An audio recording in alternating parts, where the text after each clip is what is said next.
एक बार का प्रसंग है कि कुंभन दास जी अपने घर में ही विराजमान थे। सवेरे बैठे हुए थे, इतनी देर में श्रीनाथ जी मंदिर से आ गए और आके गोद में बैठ गए कुंभन दास जी। और जैसे कुंभन दास जी ने देखा, उनकी तो सुधि खो जाती प्रभु का दर्शन करके। तब कुंभन दास जी ने कही, सरकार कैसे पधारे। गोवर्धन नाथ जी क्या कहे कुंभन दास जी, मोकू तोते कछु कहनो है। कुंभन दास जी ने कही, कहो का कहनो है।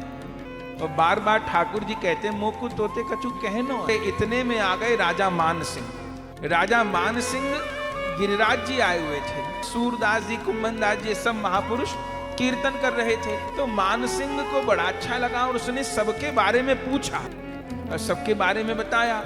जब कुंभन दास जी के बारे में बताया कि इनका इतना बड़ा परिवार है और बहुत थोड़ी आमदनी है, तो मान सिंह के मन में आया कि मैं अब इनकी सेवा करूंगा। और जैसे मान सिंह आया तो जो ठाकुर जी गोद में बैठे थे वो अंतर्धान हो गए। अब कुंभन दास जी को बड़ी झूंझल आवे, ये क्यों आ गया इस समय, प्रभु जाने क्या कहते।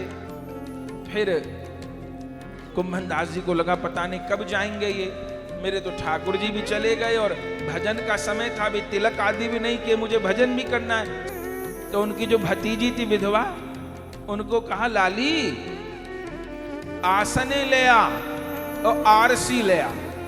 आरसी माने दर्पण। भतीजी क्या बोली, चाचा आसने पड़िया खाए गई और आरसी पी गई।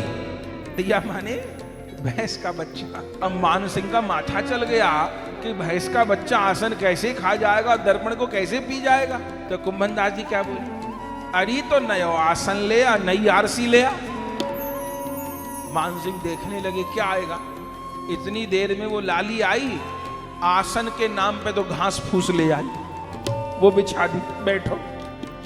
और आरसी दर्पण देख के तिलक करना था, तो एक कुंडा में जल भर लाई।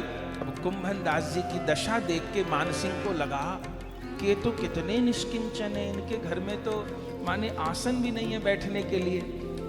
अब ये तब मान सिंह ने फिर बात आगे बढ़ाई।